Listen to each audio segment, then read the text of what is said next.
రాష్ట్ర రెడ్డి అభిమానుల సంఘం నల్గొండకు సంబంధించి చిట్యాల మండలం వనిపాకల్లో సీఎం రేవంత్ రెడ్డికి గుడి కట్టబోతున్నామంటూ ఒక ప్రకటన అయితే చేశారు. అండ్ ముహూర్తం కూడా వాళ్ళు ఫిక్స్ చేసుకున్నారు. అది మార్చి 19వ తేదీన గుడి నిర్మాణానికి సంబంధించి భూమి పూజ కూడా చేయబోతున్నామంటూ ఒక ప్రకటన అయితే జారీ చేశారు. అండ్ ఆ రెడ్డి సంఘం రాష్ట్ర అధ్యక్షుడు మేడి సంతోష్ అయితే ఒక ప్రకటన ఇచ్చిన పరిస్థితి కనిపిస్తోంది.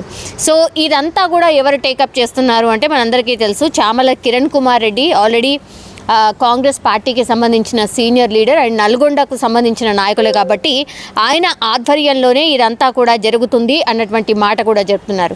వాళ్ళు ఒకటే చెప్తున్నారు, కనిపించని దేవుడు మా రేవంత్ రెడ్డి. సో జస్ట్ రాష్ట్రం పాలన రాష్ట్ర పగ్గాలు అప్పగించి ఓన్లీ 3 నెలలు అవుతున్నప్పటికీ కూడా చాలా ప్రాబ్లమ్స్ని సాల్వ్ చేస్తూ అందరి అభిమానాన్ని చూరగొంటున్నారు. అండ్ రాజకీయాలు ఎక్కడ చేయకుండా ఒక హుందాతనంగా ఆయన వ్యవహరిస్తున్నారు. సీఎం సీటుకే ఒక వన్నెలాగా తెచ్చారు.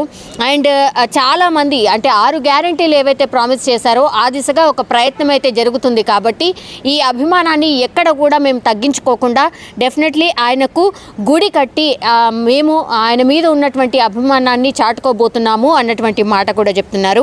అండ్ ఇలాంటి కారణ జన్ముడు ఎవరైతే ఉంటారో ఆయనకు గుడి కట్టడం కూడా మాకు చాలా ఆనందంగా ఉంది అన్నటువంటి మాట కూడా చెప్తున్నారు. కానీ రేవంత్ రెడ్డికి సంబంధించి మరి నమూనా ఎలా ఉంటుంది, గుడికి సంబంధించి ఎలా ఉండబోతోంది, అండ్ ఈ మాట మరి సీఎం రేవంత్ రెడ్డికి చెప్పారా లేదా, లేకపోతే తమ అభిమానాన్ని ఇట్లా చాటుకొని మరి డైరెక్ట్గా వీళ్ళే వెళ్ళి ఇన్విటేషన్ ఇస్తారా, ఆయన వస్తారా, ఇట్లాంటి కూడా వార్తలు వినిపిస్తున్నాయి. కానీ యాక్చువల్లీ మనందరికీ తెలుసు, ఇట్లా అభిమానాన్ని చాటుకోవడంలో అయితే జనరల్ అయితే సినీ స్టార్స్కి చాలామందికి ఇట్లాంటి గుడి అయితే ఉంది. కొత్తగా ఇప్పుడే సీఎం రేవంత్ రెడ్డికి మాత్రమే సంబంధించిన వ్యవహారం కాదు ఇది. ఎందుకంటే గతంలో కూడా చాలామంది తమ అభిమానాన్ని చాటుకోవడానికి గుడి కట్టించిన సందర్భాలు కూడా ఉన్నాయి. మొన్న రీసెంట్లీ కూడా మనందరికీ తెలుసు, సమంతకి సంబంధించి కూడా గుడి కట్టించాడు ఒక అభిమాని. ఆయన అందరినీ పిలిచి భోజనాలు పెట్టి ఇనాగ్రేషన్ చాలా గ్రాండ్గా చేసినటువంటి సిచ్యువేషన్ కూడా మనం చూసాం.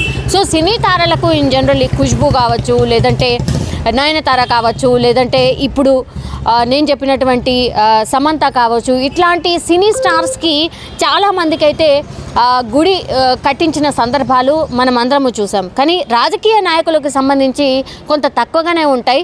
అయితే రాజకీయ నాయకులకు సంబంధించి కూడా చాలామందికే గుడి ఉంది. ఇప్పుడు ప్రధాని నరేంద్ర మోడీ ఎవరైతే ఉన్నారో ఆయనకు కూడా ఒక గుడి ఉంది. అండ్ ఏఐసిసి అగ్రనేత ఎవరైతే సోనియా గాంధీ ఉన్నారో ఆమెకు కూడా ఒక గుడి ఉంది. అండ్ సీఎం కేసీఆర్, గతంలో ఉన్నటువంటి సీఎం కేసీఆర్ ఎవరైతే ఉన్నారో ఆయనకు కూడా గుడి ఉంది. అండ్ ముఖ్యమంత్రులు, దివంగత ముఖ్యమంత్రులు ఎవరైతే ఉన్నారో వైఎస్ఆర్కి గుడి ఉంది. అండ్ ఎన్టీఆర్లకు కూడా గుళ్ళు ఉన్న సందర్భం మనం అందరం చూసాం. సో అభిమానాన్ని చాటుకోవడానికి ఒక గుడిని నిర్మించి రోజు పూజ చేయడం, ఇట్లాంటివి చేయడం అనేది మనం చూస్తూనే ఉన్నాం. అందులో భాగంగానే ఇప్పుడు ఈ లిస్ట్లో ఇప్పుడు సీఎం రేవంత్ రెడ్డి పేరు కూడా చేరినట్టు కనిపిస్తోంది. దానికి ముహూర్తం ఫిక్స్ చేసుకొని 19వ తారీఖు నాడు వాళ్ళు భూమి పూజ కూడా చేయబోతున్నారు. అంటే రేవంత్ రెడ్డికి సంబంధించిన క్రేజ్ ఎంతగా ఉంది అండ్ మేమెంత అభిమానిస్తున్నాము అనేది చెప్పుకోవడానికైతే ఒక ప్రయత్నం జరిగినట్టుగా, ఒక ప్రయత్నం చేస్తున్నట్టుగా మనకైతే అర్థమవుతోంది. సో కాంగ్రెస్ పార్టీని అధికారంలోకి తేవడంతో పాటుగా తనదైన మార్క్ పాలనతో దూసుకుపోతున్నారు రేవంత్ రెడ్డి. సో ఇటీవల దేశవ్యాప్తంగా మనందరికీ తెలుసు, పవర్ఫుల్ పర్సన్స్ లిస్ట్లో కూడా, పవర్ఫుల్ లీడర్స్ లిస్ట్లో కూడా ఆయనకు చోటు దక్కింది. కాబట్టి పాపులర్ లీడర్ల జాబితాలో కూడా ఆయన పేరు తెచ్చుకున్నారు, ఆయన లిస్ట్ అవుట్ అయ్యారు. కాబట్టి ఆ అభిమానం కూడా దానిలో భాగంగానే మేము ఆయనకు గుడి కట్టించబోతున్నాము అన్నటువంటి మాట కూడా చెప్తున్నారు. సో ఇటీవలే ఇండియన్ ఎక్స్ప్రెస్ దేశవ్యాప్తంగా అత్యంత ప్రభావవంతమైన 100 మంది జాబితాలో రేవంత్ రెడ్డికి చోటు లభించింది. కాబట్టి సో మా అభిమానం మేము అభిమానించడంలో తప్పేం లేదు, ఆయనకు గుడి కట్టించడంలో కూడా తప్పేం లేదు. అందుకే తమ అభిమానాన్ని చాటుకోవడానికైతే మేము నల్గొండ జిల్లా చిట్యాలలో ఒక గుడి అయితే సీఎం రేవంత్ రెడ్డిది కట్టించబోతున్నాం. అండ్ 19వ తారీఖున దానికి భూమి పూజ కూడా చేయబోతున్నాం. భూమి పూజ చేసిన తర్వాత మిగతా డీటెయిల్స్ అన్నీ చెప్తాం. అంటే ఎప్పటి వరకు గుడి పూర్తవుతుంది, ఏ రోజు ఇనాగ్రేషన్ అవుతుంది ఏంటి అనేది కూడా మేము చెప్పబోతున్నామని రెడ్డి సంఘంకి సంబంధించిన నాయకులు అయితే చెప్తున్నటువంటి పరిస్థితి కనిపిస్తోంది.